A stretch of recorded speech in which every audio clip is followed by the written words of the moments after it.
Hello guys, कैसे हैं आप सब। मैं हूं आपका मेंटर अर्जुन दुआ। आपका मेरे चैनल एनसीईआरटी मैथ्स गुरु पर स्वागत है। आज की इस वीडियो में हम डिस्कस करेंगे हमारा नया टॉपिक इंडस्ट्रियल कॉम्बिनेशन। तो इंडस्ट्रियल कॉम्बिनेशन क्या होता है, हम उसको यहाँ पे डिस्कस करने जा रहे हैं। तो सबसे पहले हम इस वीडियो में क्या क्या देखने वाले हैं मैं आपको बता देता हूँ। सबसे पहले हम इसका मीनिंग देखेंगे। भाई, इंडस्ट्री कॉम्बिनेशन पढ़ रहे हैं तो इसमें बिजनेस कॉम्बिनेशन का क्या मतलब है और इसके कितने टाइप्स हैं, जिसके रीजंस वगैरह हैं, यानी कि ये रीजंस, इंपॉर्टेंस, लिमिटेशन, ये हम नेक्स्ट वीडियो में देखेंगे। अभी हम सिर्फ मीनिंग और टाइप्स को डिस्कस करेंगे। तो सबसे पहले हम देखते हैं इसका मतलब क्या होता है। तो देखिए, इसके जैसे नाम से पता चलता है बिजनेस कॉम्बिनेशन, लेमन लैंग्वेज में अगर हम बोलते हैं तो इसका क्या मतलब है कि बिजनेस आपस में कंबाइन हो जाते हैं। अब कंबाइन क्यों होते हैं, कहते हैं हमारा कोई ना कोई कॉमन ऑब्जेक्टिव होगा, उसको गेन करने के लिए, इसको अचीव करने के लिए हम इकट्ठे हो जाएंगे ताकि हम जो इसको इजीली कंप्लीट कर पाए। जैसे हमारे फ्रेंड सर्कल में भी होता है कि हमारा जैसे कोई काम होता है तो हम सारे इकट्ठे मिलकर अपना काम पूरा कर लेते हैं। वैसे ही जो है बिजनेस भी कंबाइन हो जाते हैं और अपना काम वो पूरा कर लेते हैं। अब वो परमानेंट नेचर में भी हो सकता है और टेम्परेरी भी हो सकता है कि वो क्या पता काफी लंबे समय तक रहे, यानी कि परमानेंट नेचर बन जाए, या फिर वो एक चीज पूरी होते ही वो आपस में अलग अलग हो जाए। ये भी कॉम्बिनेशन का एक टाइप होता है। तो चलिए, जो इसकी थ्योरी लिखी है मैंने उसको डिस्कस करते हैं कि इसका क्या मतलब बनेगा। और तो सबसे पहले देखिए, business combination is a voluntary association of firms for the achievement of a common objective. किस लिए है? कॉमन ऑब्जेक्टिव को अचीव करने के लिए। ठीक है, कॉमन ऑब्जेक्टिव को अचीव करने के लिए ये होता है। The combination among the firms may be temporary और परमानेंट नेचर। ठीक है, परमानेंट भी हो सकता है और ये टेम्परेरी भी हो सकता है। कॉम्बिनेशन रिटर्न में भी हो सकता है और ओरल भी हो सकता है। जैसे कि नेक्स्ट लाइन में देखिए, द कॉम्बिनेशन में B formed by written agreement among the firms, or there may be a oral understanding among them for enjoying and advantages of a monopoly। तो उनको यहां से क्या हो जाएगा, मोनोपोली भी उनको एक एडवांटेज मिल जाएगी। अब यहाँ पे देखिए, हमारा को एक कॉमन ऑब्जेक्टिव जो है उसको अचीव करने के लिए हम हो सकता है दो तीन फ्रेंड्स जो है इकट्ठे मिल जाए और फिर उसको अचीव कर लें। या तो फिर उस टाइम पे हमारी दोस्ती इतनी गहरी होती है, भाई पहले होती नहीं जितनी, है ना, वैसे यहाँ पे होता है। फिर अगर वो दोस्ती हमारी गहरी हो जाती है तो हम उसको रख सकते हैं कि काफी लंबे समय तक, यानी कि कुछ साल तक हमारी दोस्ती मस्त रहेगी। लेकिन कुछ टाइम बाद भी होता है, कई बार हमारा ऑब्जेक्टिव पूरा हो जाता है लेकिन हमारी बॉन्डिंग इतनी अच्छी नहीं हो पाती अपने फ्रेंड्स के साथ, तो वो वहीं पे काम पूरा होते हमारी दोस्ती भी वहीं पे खत्म हो जाती है। वैसे यहाँ पे रहता है कि वो टेम्परेरी हो सकता है, परमानेंट हो सकता है, ये रिटर्न एग्रीमेंट भी हो सकता है और ओरली भी हो सकता है। और यहाँ पे जो कॉम्बिनेशन है वो किस पे डिपेंड करता है, बात तो ये आ गई ना भाई, कौन कौन से बिजनेस आपस में कंबाइन करेंगे हमें कैसे पता लगेगा। तो उसके दो फैक्टर्स मेन हैं जिसके अकॉर्डिंग वो डिस्कस कर पाएंगे कि हमें किसके साथ कंबाइन होना है। सबसे पहला ओनरशिप और दूसरा nature of the business. Business का नेचर क्या है, बिजनेस का नेचर क्या है उस पर डिपेंड करता है। ठीक है, ये दो बेसिक फैक्टर हैं। ये था इसका बिजनेस कॉम्बिनेशन का मतलब। अगर हम इन अदर वर्ड्स बात करें इसका और क्या हम मतलब कर सकते हैं, किस और लैंग्वेज में लिखना चाहें तो उसको कैसे लिखेंगे, तो मैंने नेक्स्ट पैराग्राफ में उसी को डिस्कस किया हुआ है, उसको भी जरा सा देख लेते हैं। चलिए, a business combination can be defined as amalgamation. अब ये एक तरह का एक क्या होता है, अमलगमेशन होता है। अब अमलगमेशन क्या है, ये आपने पहले पढ़ा हुआ है, जिन बच्चों ने नहीं पढ़ा हुआ उनको मैं बता देता हूं क्या होता है अमलगमेशन। कोई दो फर्म्स है, मान लेते हैं कोई दो कंपनीज हैं ए और बी, ए और बी, ठीक है। अब ये अमलगमेट होते हैं, क्या होते हैं, हम दोनों जुड़ जाएंगे, हम दोनों जुड़ जाएंगे और एक नई फॉर्म बना देंगे ए बी, और ये पहले वाली दोनों का एग्जिस्टेंस क्या हो जाएगा, खत्म हो जाएगा। अब नई कंपनी क्या है, नई फर्म क्या है, ए बी। तो ये अमलगमेशन का एक एग्जांपल है, इस तरह से आप इसको समझ सकते हैं, यानी कि वो आपस में जुड़ जाती हैं। Of the assets of the two और मोर बिजनेसेस, बिजनेस एंटिटीज, या तो दो या दो से ज्यादा कंपनीज आपस में जुड़ सकती है। जैसे मैंने आपको ए और बी दिया, हो सकता है इनके साथ सी भी आ जाए, फिर कोई और नई कंपनी खोल देगी ए बी सी या फिर कुछ भी, for their consolidation as a single entity under single ownership. A business combination can be managed easily through the way of the voluntary acquisition or a merger or a hostile takeover. In many cases, a preferred means of managing a business combination might be acquiring a controlling amount of the stock. तो इस तरह से ये रहेगा business combination का मतलब। Next अब इसके हम टाइप्स को डिस्कस करेंगे, एक एक करके हम टाइप्स को देखेंगे। तो यहाँ पे टाइप्स कितनी तरह के लिखे हैं मैंने, 5 तरह के लिखे हैं, इसके अलावा भी और हो सकते हैं, हम इसको डिस्कस करेंगे लेकिन 5 को। सबसे पहले horizontal combination, vertical combination, diagonal combination, circular, lateral, और लेटरल के आगे मैंने 2 पार्ट्स और लिखे हैं ए एंड बी, ये लेटरल के ही आगे 2 पार्ट्स हम इसको भी डिस्कस करेंगे इसी वीडियो में। कन्वर्जेंट लेटरल कॉम्बिनेशन और डाइवर्जेंट लेटरल कॉम्बिनेशन। तो सबसे पहले बात करते हैं हॉरिजॉन्टल की। अब हॉरिजॉन्टल कैसा होता है, आप सबको पता है एक्स एक्सिस जो होती है ग्राफ के अकॉर्डिंग, एक्स एक्सिस जो होती है ये होती है हमारी हॉरिजॉन्टल, है ना, ये होती है हॉरिजॉन्टल एक्सिस होती है ये, हाँ जी सर ये होती है। तो इसके अकॉर्डिंग अब आप क्या समझते हैं, देखिए हॉरिजॉन्टल कॉम्बिनेशन का क्या मतलब है कि देखिए हम क्या पे खड़े सिर्फ एक लाइन के ऊपर है ना, यानी कि मेरे से, यानी कि मैं अगर अपने आप की बात करता हूँ, एक बिजनेस हूं मैं, मेरे साथ वाला बिजनेस, मेरे साथ वाला जो जैसा मैं काम कर रहा हूँ वैसा कोई और बिजनेस भी काम कर रहा होगा, हो सकता है और कोई भी करो, यानी कि मेरे अलावा कोई और भी हो सकता है ना, हो सकता है ना। तो ये सारे इस तरह से अगर हम कंबाइन होते हैं, 1 कंबाइन होता है, फिर 2 में, फिर 1 2 कंबाइन होते हैं 4 में, फिर 3 में, फिर 5 में, इस तरह से कंबाइन जो हो रहे हैं इनको बोलते हैं हॉरिजॉन्टल कॉम्बिनेशन। क्या बोलते हैं, हॉरिजॉन्टल कॉम्बिनेशन। यानी कि जो सेम प्रोडक्ट का प्रोडक्शन कर रहे हैं, जो सेम प्रोडक्ट का प्रोडक्शन कर रहे हैं, अगर वो एक दूसरे से कंबाइन हो जाते हैं तो उसे कौन सा कॉम्बिनेशन बोला जाएगा, हॉरिजॉन्टल कॉम्बिनेशन बोला जाएगा। अब इसे लिखना कैसे, अब उसको भी देख लेते हैं। चलिए यहाँ पे लिखा हुआ है, horizontal combination refers to that combination of the firms producing the same or similar type of products, same type के प्रोडक्ट बनाएंगे, engaged in the same process of the production, process भी उनका सेम होगा, उनको बोलते हैं हॉरिजॉन्टल कॉम्बिनेशन। और इसे किस नाम से जाना जाता है, हॉरिजॉन्टल कॉम्बिनेशन को आप पैरेलल कॉम्बिनेशन भी बोल सकते हैं, यूनिट कॉम्बिनेशन भी बोल सकते हैं, ट्रेड कॉम्बिनेशन भी आप इसे बोल सकते हैं। तो इसके हमने 3 नाम और डिस्कस किए, कौन कौन से, पैरेलल, मेरे साथ बोलेंगे पैरेलल, यूनिट एंड ट्रेड। इन तीनों को हम क्या बोलते हैं, ट्रेड हॉरिजॉन्टल ही बोलते हैं। तो इसका एग्जांपल क्या है, अभी मैंने आपको बताया, इसका एग्जांपल कुछ भी हो सकता है, जो आप सिमिलर तरह का जो आपका बिजनेस अगर वही कोई और कर रहा है, अगर आप दोनों आपस में कंबाइन होते हैं तो उसे हॉरिजॉन्टल कॉम्बिनेशन बोला जाएगा। तो मैंने एग्जांपल यहाँ लिखा है, कॉम्बिनेशन ऑफ 2 और मोर जूट मिल। तो यहाँ पे जूट मिल हो सकता है, आप पेपर मिल ले सकते हैं, आपको जो अच्छा लगे, आप दो कोई भी सेम बिजनेस को आप आपस में कंबाइन कर सकते हैं, हॉरिजॉन्टल कॉम्बिनेशन का वो एक एग्जांपल बन जाएगा। इसी तरह से बात करते हैं वर्टिकल। वर्टिकल कॉम्बिनेशन क्या होगा, चलिए इसको इरेज करते हैं फिर आपको बताते हैं वर्टिकल कॉम्बिनेशन क्या होगा। अब आपको ये भी पता है ग्राफ में वर्टिकल लाइंस कौन सी होती हैं, जल्दी से कमेंट करके बताएंगे मेरे को कौन कौन सी होती हैं vertical lines.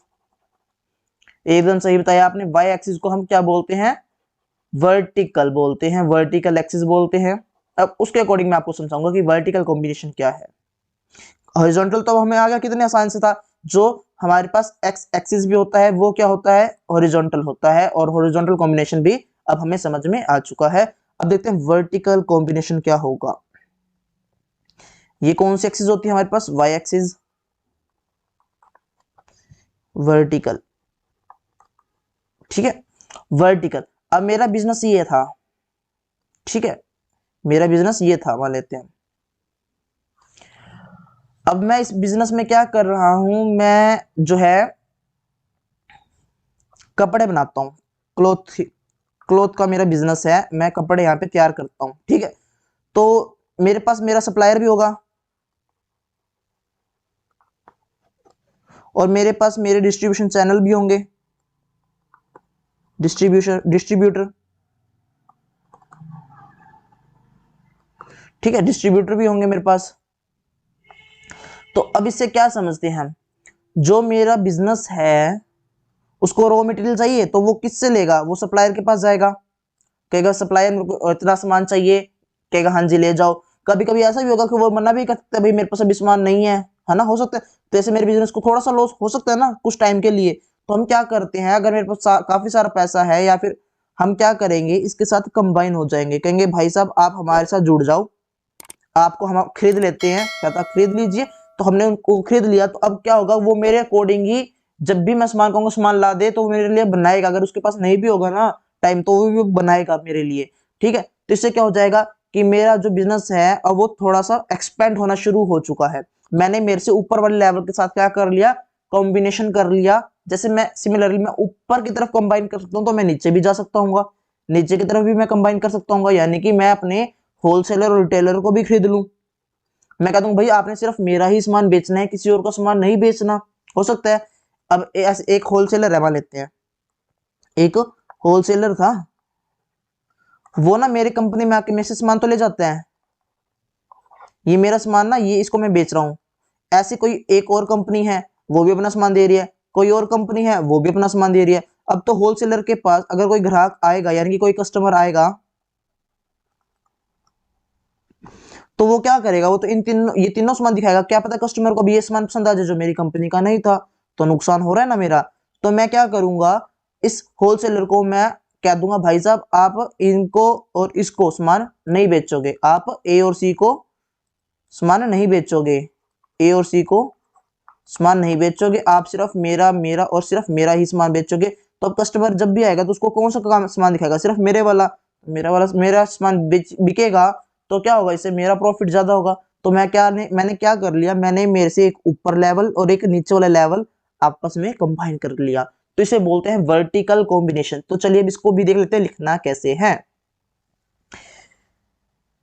Vertical combination also known as vertical integration, इसे हम वर्टिकल इंटीग्रेशन भी बोल सकते हैं।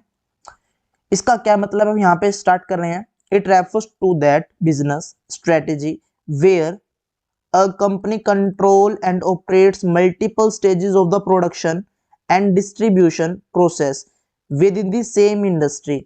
This can involve controlling aspect such as raw material extraction, manufacturing, distribution and retailing. तो जैसे कि मैंने आपको एग्जांपल भी इसी चीज का दिया कि वो क्या करता है, अपने सप्लायर के साथ भी एक कंबाइन कर लेता है और अपने डिस्ट्रीब्यूटर के साथ भी कंबाइन कर सकता है। फिर उससे क्या होगा कि उसका बिजनेस एक्सपेंड होना शुरू हो जाएगा। बाय इंटीग्रेटिंग वर्टिकली, अगर वो वर्टिकली कंबाइन हो जाता है तो उसके क्या क्या फायदे हैं, अब उसको भी हम थोड़ा सा देखते हैं। Companies seeks to streamline operations, reduce cost, improve efficiency and gain more control over the supply chain। तो इसके ये कुछ फायदे भी हैं। तो इसका एग्जांपल भी आप कुछ भी दे सकते हैं, जैसे कि मैंने आपको एग्जांपल दिया क्लॉथ का, आपको जो अच्छा लगता है आप वो भी एग्जांपल दे सकते हैं। नेक्स्ट हम डिस्कस करते हैं डायगोनल कॉम्बिनेशन। अब ये डायगोनल कॉम्बिनेशन क्या है, तो देखिए यहां पे डिस्कस करते हैं डायगोनल कॉम्बिनेशन को।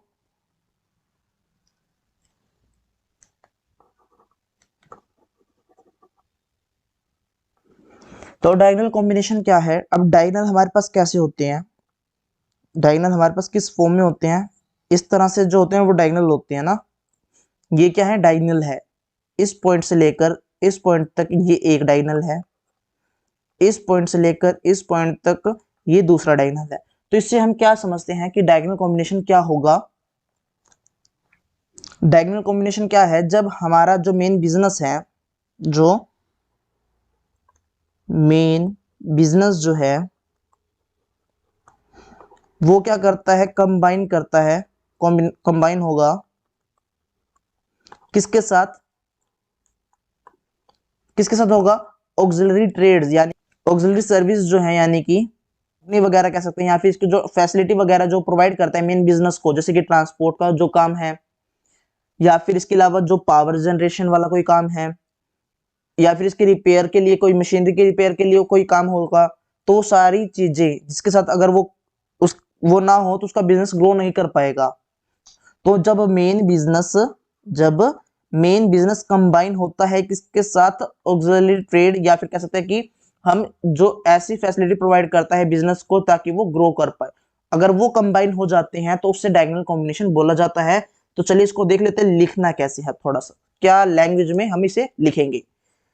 Diagonal combination is also called service integration, इसे हम सर्विस इंटीग्रेशन भी बोल सकते हैं। Diagonal integration comes into existence when a unit providing auxiliary goods and services to industry, क्या auxiliary goods या फिर services provide to industry is combined with the unit engaged in the main line of the production within the organisation. तो आप समझ गए होंगे इसमें क्या लिखना है कि एक बिजनेस की जो हमारे को एक्सुलरी गुड्स और सर्विसेज प्रोवाइड करते हैं, अगर वो कंबाइन होते हैं मेन बिजनेस में तो उनको बोलते हैं डायगोनल कॉम्बिनेशन। इसका एग्जांपल क्या होगा, है ना, इसके एग्जांपल भी हम देखते हैं। For example, if an industrial enterprise combine with a transport company, power generation station और repair and maintenance workshop and make these facility available within the organization, it will be set to have effective diagonal integration। तो इसे diagonal integration का एक बड़े example बोला जाएगा। तो ठीक है, इसी तरह से नेक्स्ट लिखा है हमने सर्कुलर कॉम्बिनेशन। तो सर्कुलर कॉम्बिनेशन क्या होता है? सर्कुलर कॉम्बिनेशन को हम मिक्स्ड कॉम्बिनेशन भी बोल सकते हैं। तो इसको हम डिफाइन अलग अलग तरीकों से कर सकते हैं। कैसे कैसे, तो एक बार मैं आपको बताता हूँ। सबसे पहले अगर हम बात करें सर्कुलर कॉम्बिनेशन की, तो हमारे दिमाग में आता है एक सर्कल, है ना।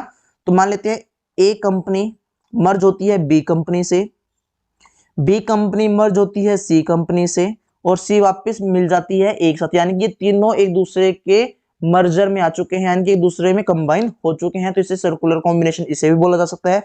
या फिर हम इसको और तरीके से डिफाइन करना चाहे तब भी कर सकते हैं।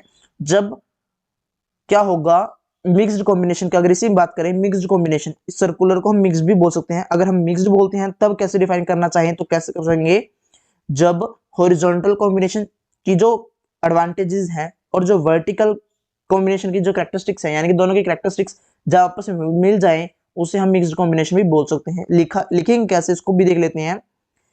When firms belonging to different industries and producing all together different products are combined under the same banner of a central agency is called a mixed or a circular combination.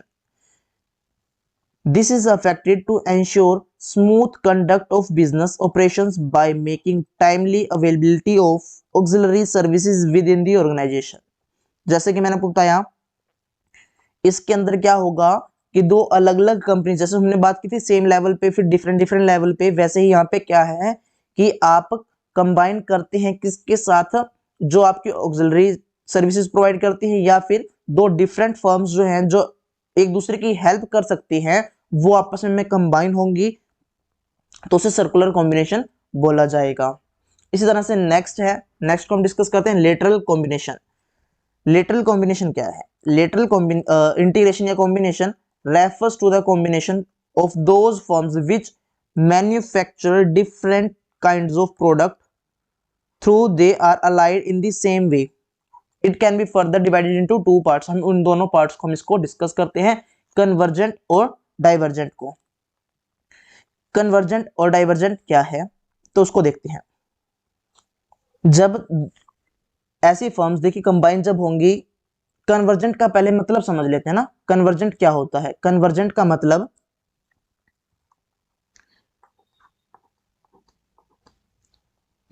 जब अलग अलग firms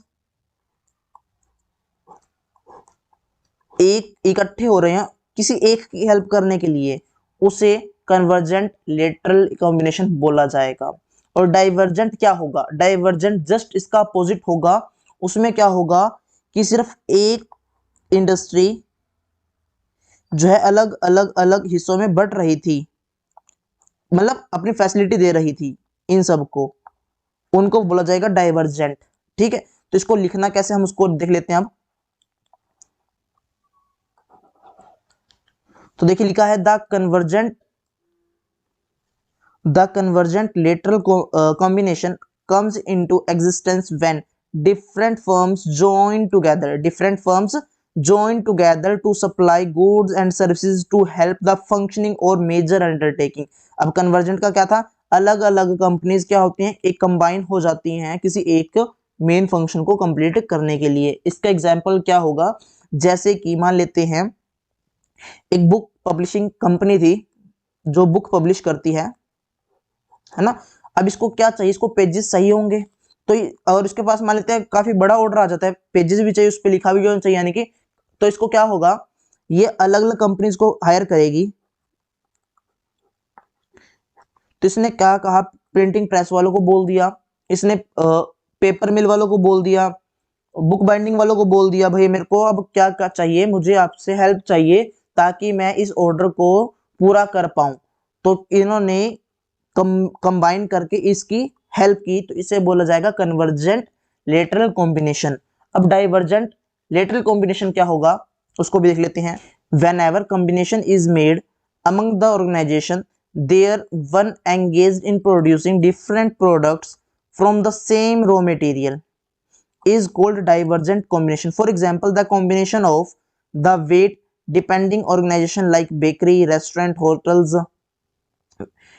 wait mill, biscuit etcetera. तो इस तरह से ये जो है इसका एग्जाम्पल भी हो सकता है। अब इसमें क्या लिखा था मैं आपको दोबारा बता देता हूं। जैसे कि एक वीट मिल है, ठीक है, वीट मिल थी। अब क्या होगा, इस वीट से बहुत सारा हम यूज कर सकते हैं, यानी कि वीट से अब क्या क्या काम होगा, बेकरी में जाएगा सामान, ठीक है, बेकरी में जाएगा, रेस्टोरेंट्स में जाएगा, बिस्किट फैक्ट्री में जाएगा, रेस्टोरेंट्स में जाएगा, इस तरह से अलग अलग ये जगह पे जाएगा, यानी कि आपस में कंबाइन हो जाएंगे। क्या, क्योंकि हमें चाहिए वीट, तो इसलिए इसको बोला जाता है डाइवर्जेंट कॉम्बिनेशन। ठीक है, इस तरह से हमने इसके सारे टाइप्स जो डिस्कस कर लिए, इसका मीनिंग भी देख लिया। नेक्स्ट वीडियो में मैं आपको इसके रीजंस वगैरह, एडवांटेज डिसएडवांटेज करवा दूंगा। अगर आपको वीडियो अच्छी लगती है, वीडियो को लाइक करें, दोस्तों को शेयर करें।